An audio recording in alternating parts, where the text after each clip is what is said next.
시청자 여러분 안녕하십니까. 뉴스7의 김명우입니다. 서울 시내 한복판에서 이런 참사가 벌어질 수 있구나 상상도 못했습니다.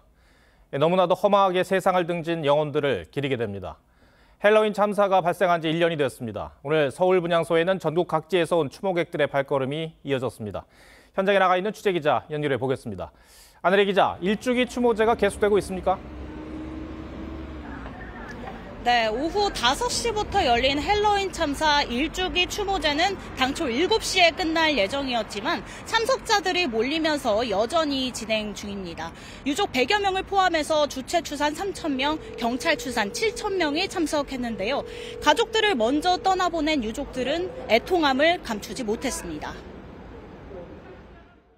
밥 한 숟갈, 물 한 모금조차 제대로 먹을 수 없었고 마실 수 없었습니다.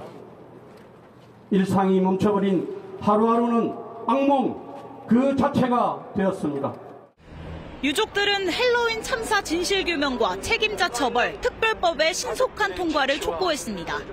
이곳 서울광장 분향소엔 하루 종일 추모객들의 발길도 이어졌습니다. 참사와 참사 이후의 상황에 대해서 항상 기억하고 곱씹고 싶다고 혼자서 속으로 말씀드렸거든요. 좀 더 명시적으로 이렇게 애도의 시간을 가지고. 앞서 종교계는 참사 발생 현장인 이태원 골목에서 추모 기도회를 열었는데요. 원불교와 개신교, 불교, 천주교 순으로 159명의 희생자들의 넋을 기렸습니다. 기도회를 마친 유족 등은 용산 대통령실과 삼각지역 등을 거쳐 분향소가 있는 이곳 서울광장까지 행진했습니다. 서울 분향소에서 TV조선 안혜리입니다. 윤석열 대통령은 한 교회를 찾아 참사 일주기 추도 예배에 참석했습니다. 추모제 참석 여부를 놓고 정치권 논란이 있었는데 추도 예배로 대신한 것으로 봐야겠습니다. 윤 대통령은 추도사를 통해 돌아가신 분들의 희생이 헛되지 않도록 하겠다고 했습니다. 여야 정치권은 서울광장에서 열린 이 추모대회에 참석했습니다. 홍현주 기자가 취재했습니다. 검은색 넥타이를 맨 윤석열 대통령이 두 눈을 감고 헬로윈 참사 희생자를 위한 기도를 합니다. 초등학생 시절 다녔던 교회에 참사 일주기 추도 예배에 참석한 윤 대통령은 지난해 오늘은 살면서 가장 큰 슬픔을 가진 날이라며 희생자들의 명복을 빌었습니다.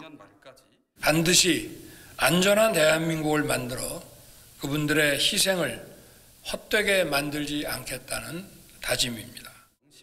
김기현 대표 등 국민의힘 지도부와 추경호 경제부총리, 이상민 행안부 장관도 예배에 함께했습니다.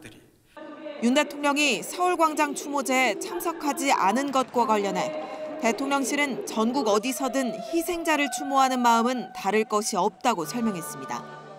서울광장 추모대회에는 민주당 지도부가 대거 참석했고 국민의힘에서는 유이동 정책위의장과 이만희 사무총장, 그리고 인유한 혁신위원장 등이 개인 자격으로 참석했습니다. 책임 있는 정부 당국자들은 오늘 이 자리조차 끝끝내 외면했습니다. 참사 직후 여야는 앞다퉈 관련 법안을 28건 발의했지만 이 중 13건이 국회에 계류 중이고 상임위를 통과한 건 단 한 건에 불과합니다. 특히 민주당이 참사 진상 규명과 책임자 처벌을 위한 특별법 제정을 요구하고 있어 여야 간 이견을 좁히지 못하고 있습니다. TV조선 홍현주입니다.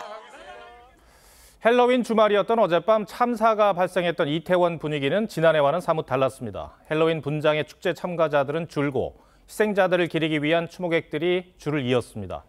반면 홍대 인근엔 한꺼번에 9만 명의 인파가 몰렸고 명동과 강남역도 하루 종일 북적였습니다. 이 토요일 밤의 도심 분위기를 박한솔 기자가 취재했습니다. 밤 10시가 넘은 시각 서울 홍대 앞. 온몸을 나뭇잎으로 감싼 개임 속 저격수 복장을 한 남성이 거리를 활보하고 스파이더맨으로 변신한 채 시민들과 사진을 찍습니다. 원숭이와 곰으로도 변신했습니다. 헬로윈 주말 홍대 인근엔 한꺼번에 9만 명 넘는 인파가 쏟아져 나왔습니다. 클럽에 들어가려는 대기줄은 인도를 넘어 차도까지 점령했습니다. 지금 안에 사람이 너무 많아가지고 3시간 이상은 기다려야 될 것 같아요. 강남역과 명동에도 6만 명 가까운 인파가 몰렸는데 참사가 발생했던 이태원을 찾은 시민은 지난해의 4분의 1 수준이었습니다. 헬로윈으로 이제 이태원을 드나든 게 지금 한 10년이 넘는데 자유도가 좀 많이 떨어졌다는 그런 느낌이 좀 많이 들긴 하죠. 이 가운데 상당수는 추모객들. 희생자들을 추모하는 메모지가 참사 현장 한쪽 벽면을 가득 메웠습니다. 사실은 이태원에 잘 못 왔었습니다. 마음이라도 좀 전달해 드리고자 시간 내서 한번 찾아오게 되었습니다. 경찰과 지자체 관계자들은 골목 곳곳에 펜스를 친 채 안전관리에 나섰습니다. 참사 발생 1년, 헬로윈 분위기도 바뀌었습니다. TV조선 박한솔입니다. 국민의힘 인요한 혁신위원장이 당내 영남권 다선 의원들을 향해 스타는 서울에 출마해야 한다고 한 발언을 전해드렸는데 이를 두고 영남권 의원들이 적지 않게 술렁이고 있습니다. 국민의힘에서 영남권 의원 비율은 전체의 절반에 달합니다. 이 문제가 본격적으로 혁신위에서 다뤄지면 집단 반발로 이어질 가능성이 커 보입니다. 고희동 기자가 취재했습니다. 취임 일성으로 현역 의원 기득권 포기를 언급했던 국민의힘 인요한 혁신위원장이 영남권 서울 출마라는 방안까지 거론하자 영남권 의원들이 술렁이기 시작했습니다. 경북 경남의 스타들이 좀 서울에 올라와서 안 하면 안 할 수 없게 제가 분위기를 이끌어 나가는 게 제 업무입니다. 국민의힘 전체 의원 111명 중 절반에 달하는 56명이 영남권을 지역 기반으로 하고 있습니다. PK 지역의 한 중진 의원은 영남권 중진들이 수도권에서 경쟁력이 있을지 의문이라고 지적했고 TK 지역 한 의원은 스타를 서울로 내보내면 그 자리에 누군가 낙하산으로 내려올 것이라고 우려했습니다. 일부 의원들은 인 위원장의 방식이 다소 거칠다는 반응도 보였지만 아직까지 공개적인 반발로 이어지진 않는 모습입니다. 반면 수도권 험지 출마를 선언한 하태경 의원은 환영의 메시지를 냈습니다. 아예 당원 당규에 3선 이상 되면 올라와. 그 정도 실력이 되는 의원들로 다 만들어야 된다는 거죠. 당내에선 영남정당 이미지 탈피를 위해선 불가피한 것 아니냐는 목소리가 적지 않습니다. TV조선 고희동입니다. 강서구청장 보궐선거 이후 혁신위를 띄운 여당 지도부는 정치 현안에는 거리를 둔 채 민생 행보에 집중하고 있습니다. 지난주에 이어 오늘도 고위 당정 협의를 열고 코로나 재난지원금 환수 면제와 같은 다양한 민생 대책을 발표했습니다. 자세한 내용을 이광희 기자가 설명하겠습니다. 한덕수 총리와 김기현 대표, 대통령실 김대기 비서실장 등 당정 고위 인사들이 오늘은 삼청동 총리 공관에 모였습니다. 지난주부터 고위 당정 협의가 정례화됨에 따라 당정단 정책 효율이 효율적으로 개선되고 있습니다. 1시간 반가량 진행된 회의에서 당정은 코로나 기간 소상공인에게 최대 200만 원씩 선지급된 재난지원금 환수를 면제하기로 했습니다. 약 57만 소상공인의 8천여억 원의 환수금 부담이 면제될 것으로 기대됩니다. 이틀 전까지도 이영 중소벤처기업부 장관이 국정감사에서 환수 안 하면 배임이라며 환수 방침을 재확인했지만 민생회복 차원에서 소상공인법을 개정해 환수를 면제하기로 방침을 바꾼 겁니다. 야당도 환수 면제엔 긍정적입니다. 또 당정은 특례 보금자리론 확대와 개인채무자보호법 입법, 변동금리 비중 축소를 위한 DSR 제도 보완 등의 서민금융 대책도 내놨습니다. 하지만 야당은 윤석열 정부의 경제는 실패했다며 다음 주부터 본격적으로 시작될 내년도 예산안 심사에서 송곳 검증을 예고했습니다. 구체적인 내용까지 감나라 콩나라 대통령실이 하게 될 경우에는 예산안 심사 파행은 불가피하고 민주당이 총선을 앞두고 여권과 예산안을 둘러싼 대치 전선을 형성할 경우 지난해 법정 시한을 22일 넘겼던 예산안 통과가 더 늦어질 가능성도 있습니다. TV조선 이광입니다. 이스라엘이 가자 지구에 사실상 지상전을 시작했습니다. 네타냐후 총리가 전쟁 두 번째 단계에 진입했다고 표현한 건데 오래 걸릴 것이라고도 했습니다. 이스라엘군도 작전 병력을 확대했다고 밝혔습니다. 이란은 이스라엘을 향해서 레드라인을 넘었다고 경고하며 맞불을 놨습니다. 최원희 기자입니다. 하늘에서 폭격이 이어지고 땅에선 탱크가 하마스의 군사시설을 잇따라 타격합니다. 나흘 연속 가자지구로 진격한 이스라엘이 전쟁이 두 번째 단계에 들어갔다고 선언했습니다. 그러면서 가자지구 주민들에게 남쪽으로 대피하라고 거듭 권고했습니다. 서서히 작전을 확대하는 방식을 통해 사실상 전면적인 지상전에 들어갔다는 분석입니다. המלחמה בתוככי הרצועה תהיה קשה וארוכה, ואנחנו ערוכים לכך. זאת מלחמת העצמאות השנייה שלנו. 이스라엘이 침공이란 표현을 쓰지 않으면서 민간인 피해에 대한 국제사회 우려를 해소하려 한다는 분석이 나옵니다. 이스라엘은 하마스를 파괴하고 인질 200여 명을 무사히 데려오는 게 목표라며 두 목표는 상충되지 않는다고 강조했습니다. המהלך הקרקעי בצד המאמצים הנוספים יכול לקדם אותנו גם להשבתם הביתה של החטופים. 친이란 성향 레바논 헤즈볼라와 이스라엘의 충돌도 이어졌습니다. 이란 라이시 대통령은 이스라엘을 향해 레드라인을 넘었다고 강력하게 경고하면서 중동 전체로 확전될 우려도 커지고 있습니다. TV조선 최원입니다. 이렇게 이스라엘 총리가 전쟁이 다음 단계로 넘어갔다고 선언하자 아랍 국가뿐 아니라 유럽에서도 격한 반응과 우려의 목소리가 나오고 있습니다. 세계 곳곳에서는 전쟁 중단을 촉구하는 시위가 거세지고 유엔도 양측 휴전을 촉구하면서 안보리 긴급회의를 다시 소집했습니다. 권영석 기자입니다. 영국 런던 거리가 이스라엘을 규탄하는 사람들로 가득 찼습니다. 팔레스타인 깃발을 들고 연기를 피우며 구호를 외칩니다.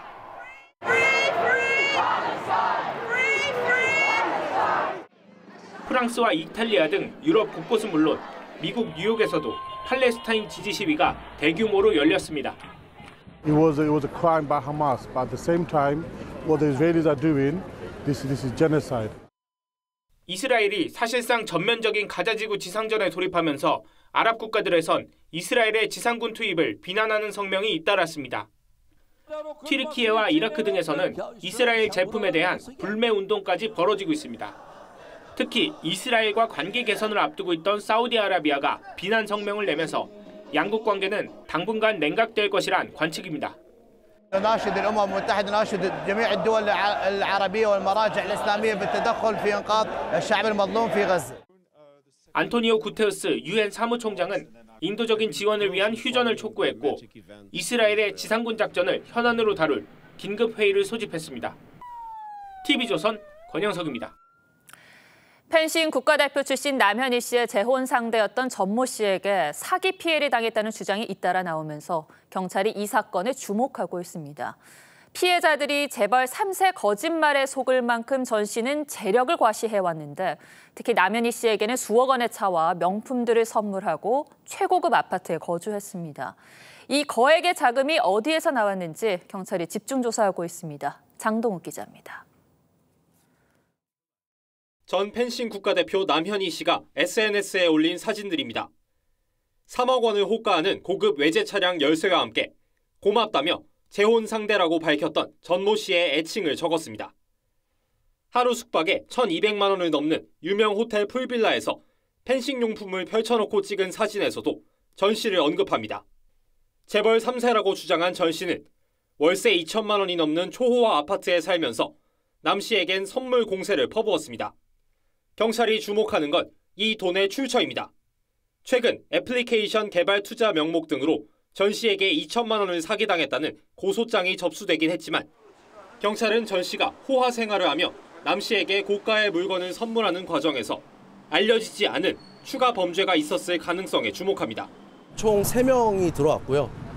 그리고 그 피해 액수는 8억 원이 넘습니다. 공범으로 의심되는 이들을 모두 철저하게 수사해 주시길 바랍니다. 경찰은 전 씨를 출국 금지하고 자금 출처를 밝히기 위해 계좌 추적 영장을 신청하는 방안을 검토 중입니다. TV조선 장동우입니다. 마약 투약 혐의를 받고 있는 배우 이선균 씨가 어제 간이 검사에서 음성이 나왔는데 경찰이 국과수에 긴급 감정 의뢰를 하기로 했습니다. 사회적 관심이 모아지는 사안인 만큼 빠른 결과 파악이 중요하다고 판단한 겁니다. 또 혐의 관련 진술을 거부한 데 대해 이 씨 측은 다음 조사 때 적극 진술하겠다고 입장을 밝혔습니다. 노도일 기자입니다. 마약 투약 혐의로 어제 첫 경찰 조사를 받은 배우 이선균 씨는 간이 씨약 검사에선 음성이 나왔습니다. 하지만 경찰은 간이 검사의 경우 최근 10일 내 마약 투약 여부만 확인이 가능한 만큼 국립과학수사연구원의 긴급 정밀감정 의뢰를 맡겨 결과를 받기로 했습니다. 사안의 중대성 등을 고려해 긴급 감정을 의뢰한 겁니다. 정밀 감정은 길게는 6개월 이상 이전에 복용했던 또는 사용한 약물에 대해서도 감지가 가능하다고 그러니까. 경찰은 이 씨에게 마약 투약 장소를 제공한 혐의를 받는 유흥업소 실장 A 씨와 이 씨의 휴대전화 포렌식도 진행해 증거 확보에 나섰습니다. 이 씨는 어제 조사에선 마약 투약 혐의에 대해 진술을 거부했습니다. 이에 대해 이 씨 측은 시약검사 일정으로 알고 있어 진술을 하지 않은 거라며 앞으로 정식 조사에서 적극 진술할 거라고 밝혔습니다. 추후에 조만간 조사 불러주신다고 하니까 그때 성실히 답변하겠습니다. 경찰은 또 유흥업소 관계자들을 참고인으로 불러 이 씨의 범행 시기 등도 특정하고 있습니다. 경찰은 보강 조사를 마치는 대로 사건 관계자들에 대한 구속영장 신청도 검토할 계획입니다. TV조선 노도일입니다. 올해 상반기 부동산 시장이 반등하면서 상승세의 시작이다, 아니다, 반짝 반등이다 이렇게 해석이 분분했는데 최근 아파트 매매 거래가 급감했습니다. 거래 절벽 현상이 나타나고 있는데 경제부 백대우 기자와 어떻게 해석해야 할지 따져보겠습니다. 자, 백 기자, 매매 거래 건수가 얼마나 줄어든 겁니까? 예, 올해 초 정부가 각종 규제를 해제한 이후에 지난 4월부터 9월까지 6개월 동안은 매월 3,000건 이상의 거래가 이루어졌었는데요.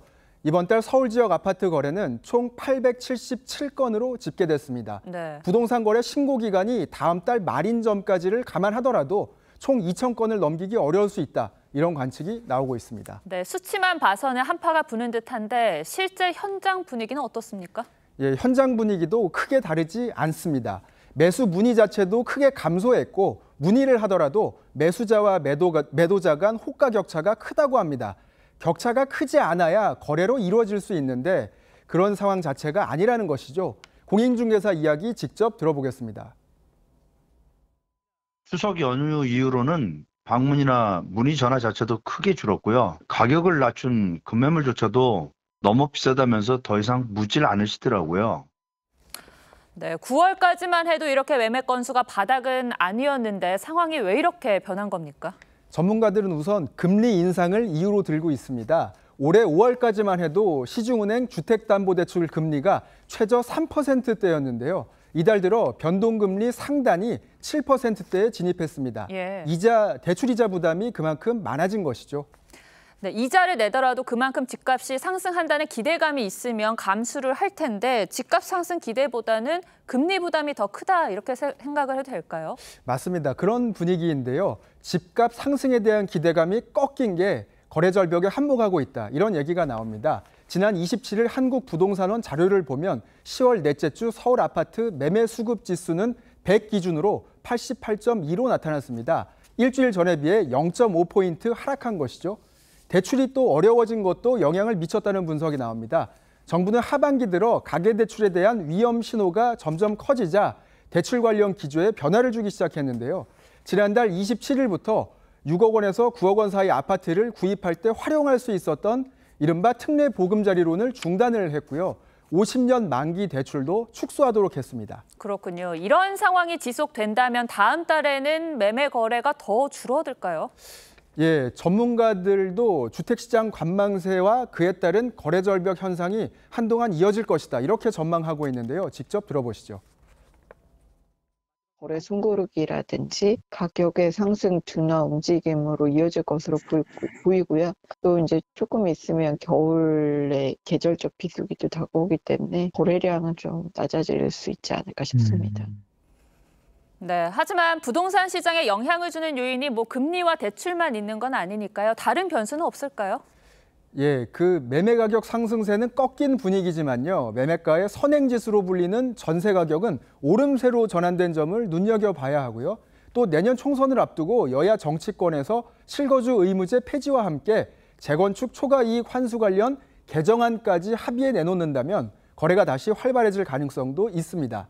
다만 미국의 추가 금리 인상 가능성은 시장을 조금 더 얼어붙게 만들 수는 있습니다. 네, 이번 주 FOMC 정례회를 앞두고 있는데 한번 지켜봐야겠군요. 백 기자 잘 들었습니다.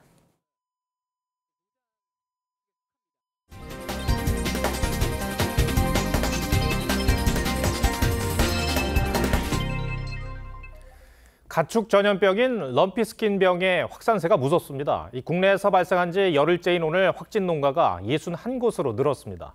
전남 무안과 강원 최북단에서도 확진 사례가 나왔습니다. 정부는 전국 모든 사육소에 백신을 접종하기로 하고 총력 대응에 나섰습니다. 김지아 기자가 보도합니다. 전남 무안에서도 소 바이러스성 질병인 럼피스킨병이 처음 발생했습니다. 어제 소가 콧물과 고열, 피부 혹 등 의심 증세를 보인다는 신고가 접수됐는데 오늘 최종 양성 판정을 받은 겁니다. 해당 농장에서는 키우던 소 134마리를 살처분하고 반경 10km 이내에서 이동 제한과 현장 점검을 실시했습니다. 오늘 오후 2시 기준 럼피스킨병 확진 사례는 모두 61건. 매몰 처분됐거나 처분 예정된 소는 3,950여 마리입니다.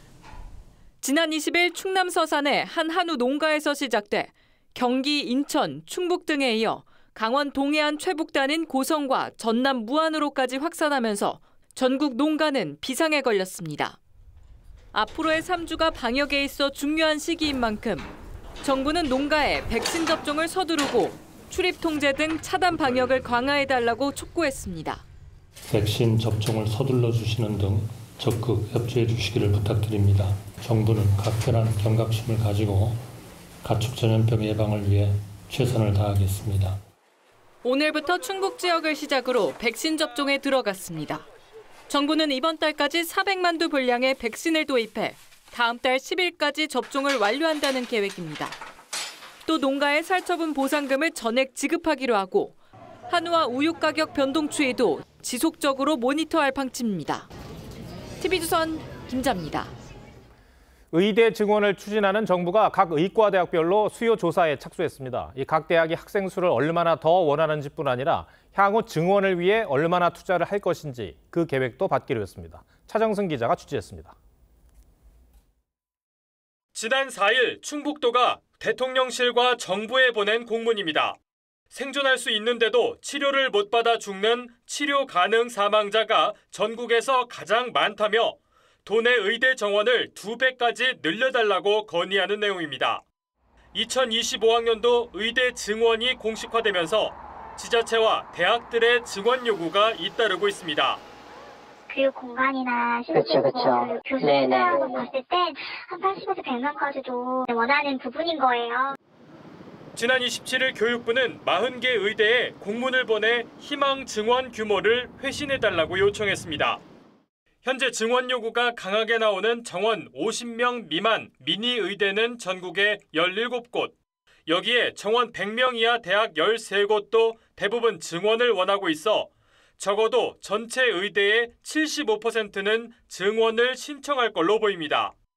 이렇게 되면 초기 증원 규모가 700명 이상, 1000명을 넘길 거란 예상도 나옵니다.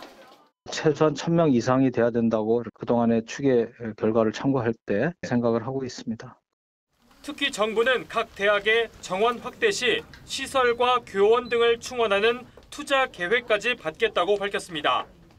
정부는 4주 안에 수요 조사를 마칠 계획인데 증원 규모가 구체화되면 의사과학자 양성을 위한 전문대학원 설립도 급물살을 탈 전망입니다. TV조선 차정승입니다. AI 기술이 발전하면서 현실과 구분하기 힘든 가짜 영상, 이른바 딥페이크 영상이 기승을 부리고 있습니다. 전쟁과 선거에 이르기까지 이런 합성 영상들이 가짜 뉴스를 양산하면서 부작용이 커지고 있습니다. 오늘은 박상현 기자가 AI 기술이 만든 가짜 뉴스의 폐해에 포커스를 맞췄습니다. 지난 2월 러시아와 우크라이나 전쟁이 한창이던 시기, 젤렌스키 우크라이나 대통령이 항복하는 영상이 퍼져나갔습니다. 하지만 가짜였습니다. Зараз в мережі дуже багато з'явилось фейкової інформації, що немов я закликаю складати зброю, нашу армію і йде евакуація. Значить так, я тут. 인공지능 기술인 딥러닝으로 기존 동영상을 조작한 딥페이크 영상입니다. 미 국방부 건물 펜타곤이 불에 타고 있는 가짜 합성 사진에 인도의 한 방송사는 펜타곤 폭발이라며 긴급 보도하는 일까지 벌어졌습니다. Explosion reported near Pentagon of 트럼프 전 대통령이 체포되는 사진이나 프란치스코 교황이 명품 패딩을 입은 모습 역시 AI가 만든 가짜뉴스로 밝혀졌습니다.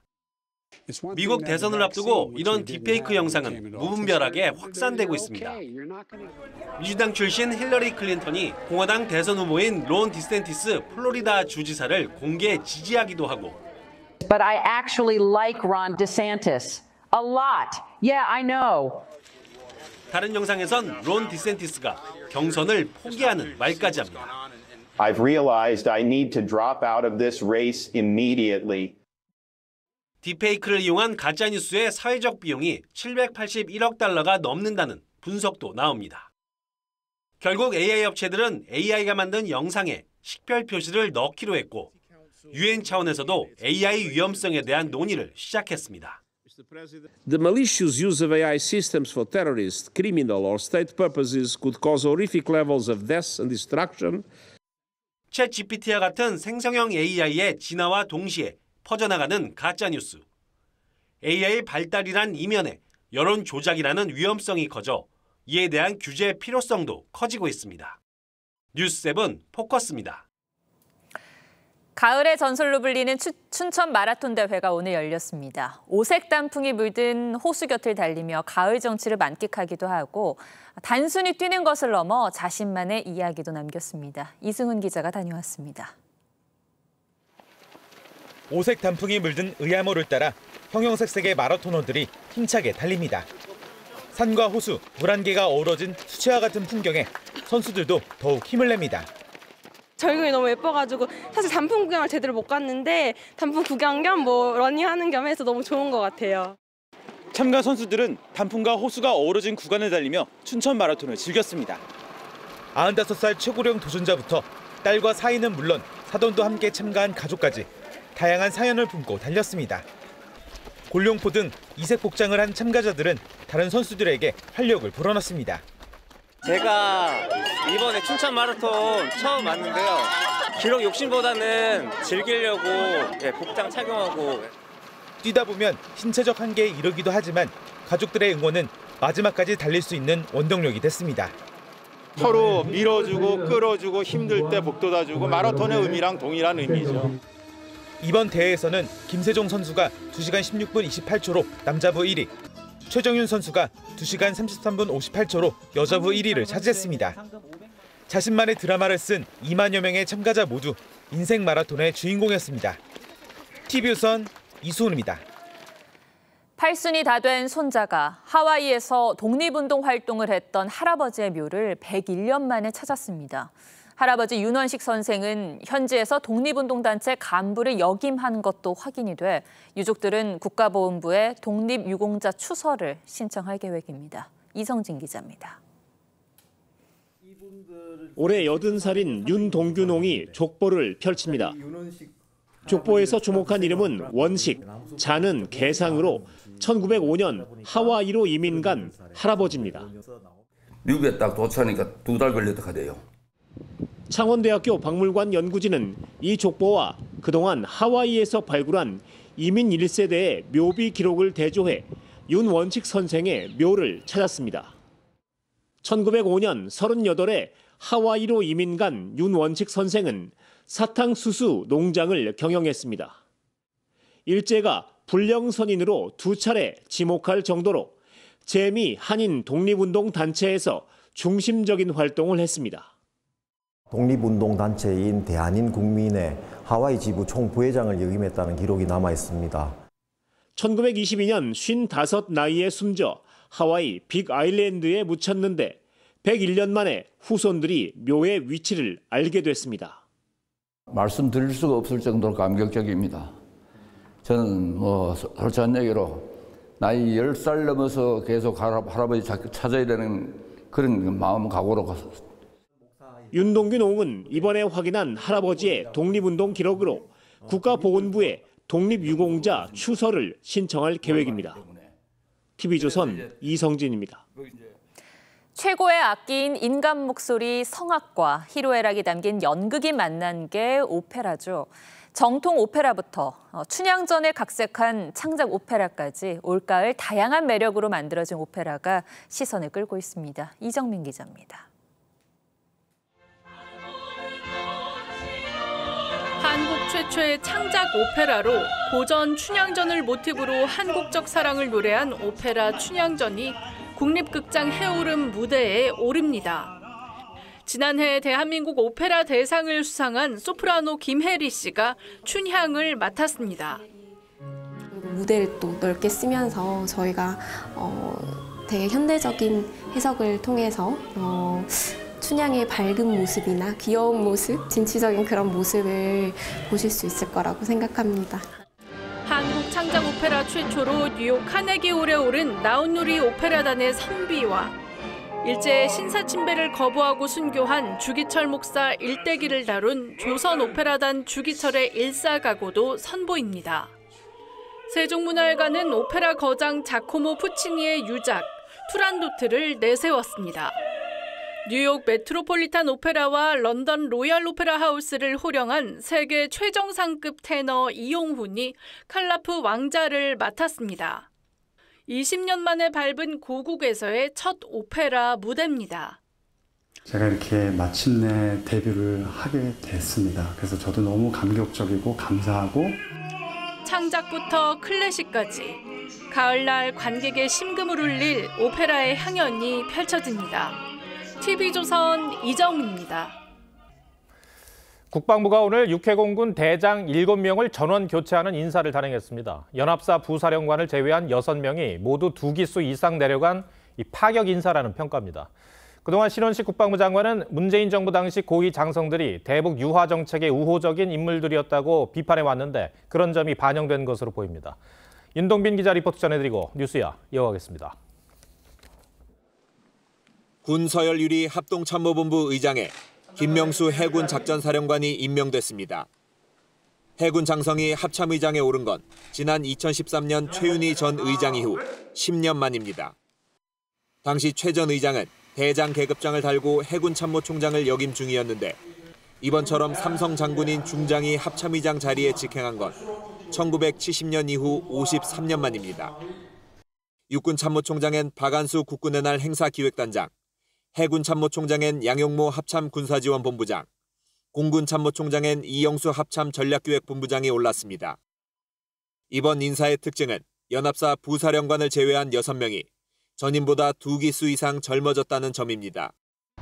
국방부 관계자는 야정 경력과 작전 지휘 능력, 군 내부 신망 등을 우선적으로 고려한 인사라고 설명했습니다. 신원식 국방장관은 문재인 정부가 대북 유화 정책의 우호적인 인물들로 고위급 장성을 임명해왔다는 문제의식을 갖고 있었던 걸로 전해졌습니다. 경계작전의 실패라는 것은 뭐냐면 장병의 성실성, 다시 말해서 장신 정신전력이 해이됐다는 소리입니다. 7명의 신임 대장들은 내일 국무회의 의결을 거쳐 윤석열 대통령이 직접 계급장을 달아줄 예정입니다. 김명수 합참의장 내정자는 국회 인사청문회를 거쳐야 합니다. TV조선 윤동빈입니다.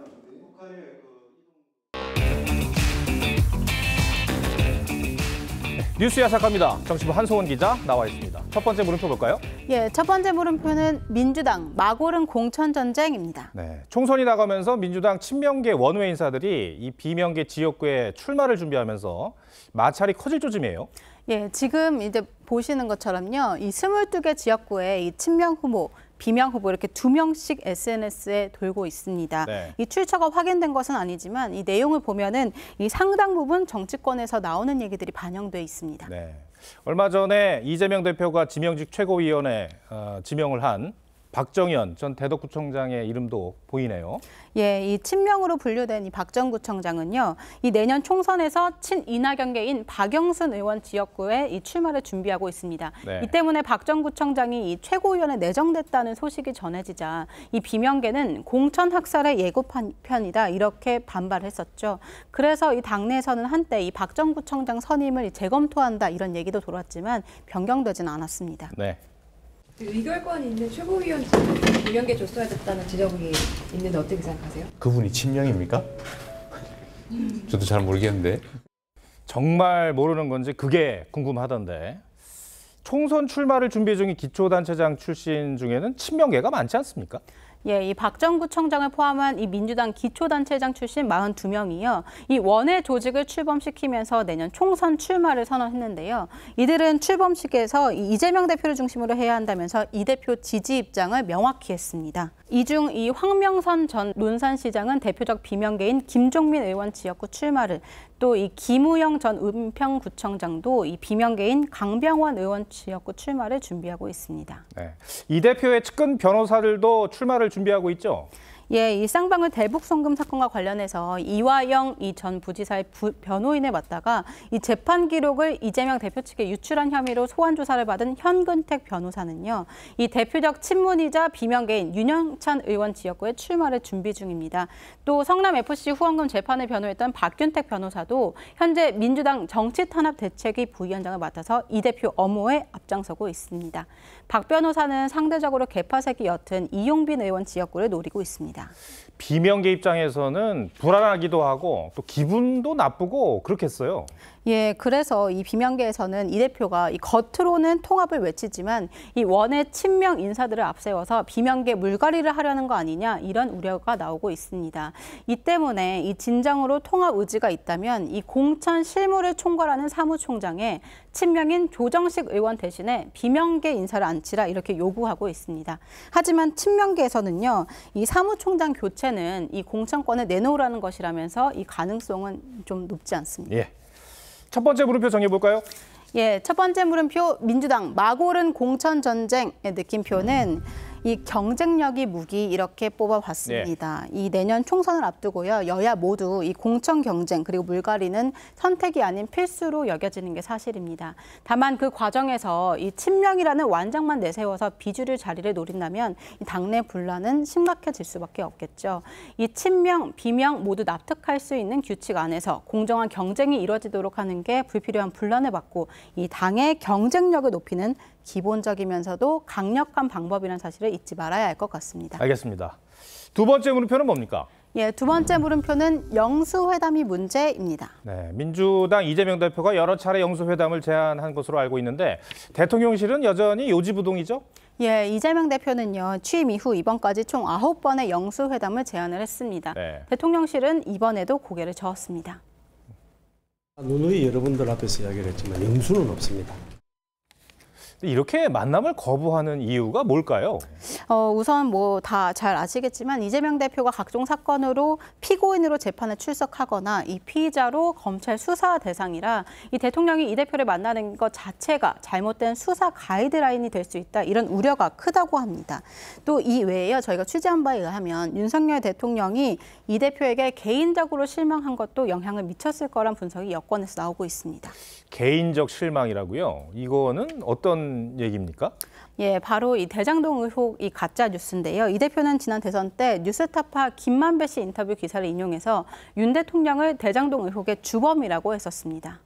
조은영한테 커피는 왜 사주셨어요? 그럼 왜 타주셨어요? 저는 그 사람 본 적이 없습니다. 아니, 참 희한하네요. 갖다 붙이려고 10년 전 것까지. 저는 윤석열 게이트다, 이게. 윤석열의 몸통이다, 이렇게 생각합니다.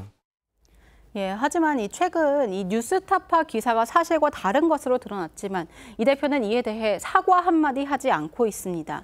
이런 상황 때문에 윤 대통령은 이 대표에 대해 이 믿기 어려운 사람이라는 인식을 갖고 있는 걸로 전해졌습니다. 네, 대통령실은 영수회담이라는 형식에도 좀 문제가 있다고 보는 입장이죠? 예, 이 대통령실은요, 영수회담 자체가 이 과거 이 대통령이 여당 총재를 겸했던 시절에나 쓰던 용어다, 이렇게 말을 하면서 이 대통령과 야당 대표가 1대1로 만나는 영수회담 자체도 적절하지 않다, 이런 입장입니다. 문재인 정부 당시 민주당도요, 이 영수회담 제안은 부적절하다고 언급한 적이 있습니다. 대통령과 1대1로 영수회담하자는 것은 과거 권위주의 정권 시절에 제왕적 총재가 있을 때 했던 방안이기 때문에 우리로서는 그러한 방식은 아니다라고 생각을 합니다. 예, 문재인 정부 당시 영수회담이 한 차례 열리긴 했지만 2018년 남북정상회담을 앞둔 특수한 상황에서 진행됐었습니다. 네, 두 번째 물음표도 정리해 주시죠.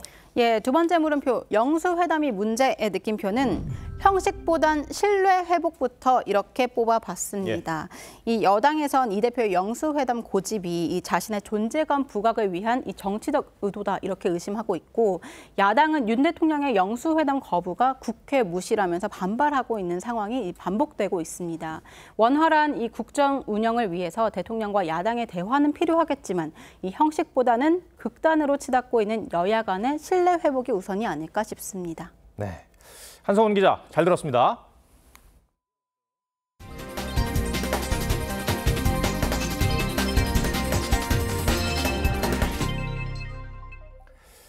홍명보 감독이 이끄는 프로축구 울산현대가 2년 연속 K리그 1 챔피언에 올랐습니다. 오늘 대구를 2대 0으로 누르면서 남은 3경기 결과에 상관없이 우승을 확정지었습니다. 김광 기자입니다. 0대0으로 맞선 후반 23분. 왼쪽에서 날아든 크로스를 울산 김민혁이 몸을 날려 천금 같은 헤더골로 연결시킵니다. 경기 막판 기습적인 롱패스에 이은 장시영의 쐐기골까지. 경기 종료를 알리는 휘슬이 울리고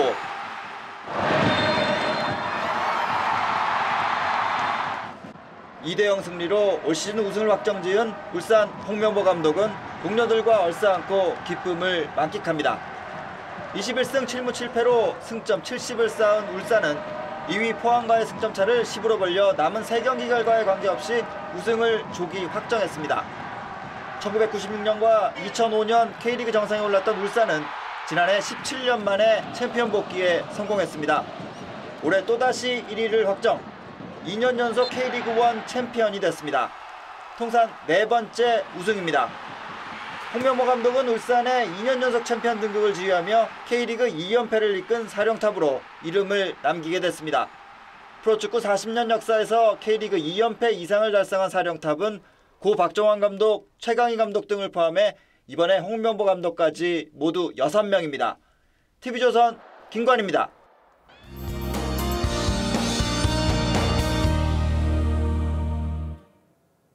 온화한 가을 날씨 속에 남산의 오색빛깔 단풍이 아름답게 물들고 있는 모습입니다. 내일도 오늘처럼 청명한 가을 날씨가 이어지겠는데요. 다만 일교차가 10도에서 15도 안팎으로 크게 벌어집니다. 감기 걸리지 않도록 조심하시기 바랍니다. 내일 새벽부터 오전 사이 내륙 대부분 지역에 짙은 안개가 끼겠는데요. 안개가 걷히면 전국에 가끔 구름이 많겠습니다. 수도권과 충남 지역은 내일 오전에 일시적으로 미세먼지 농도 나쁨 수준 보이겠습니다. 내일 아침 기온 오늘과 비슷하거나 조금 높겠습니다. 서울이 11도, 대구 8도로 시작하겠고 한낮에는 서울이 21도, 부산 22도까지 기온이 오르겠습니다. 수요일에는 수도권과 영서지방에 비가 내리겠습니다. 날씨였습니다. 네, 10월 29일 일요일 뉴스7 마치겠습니다. 함께해 주셔서 고맙습니다.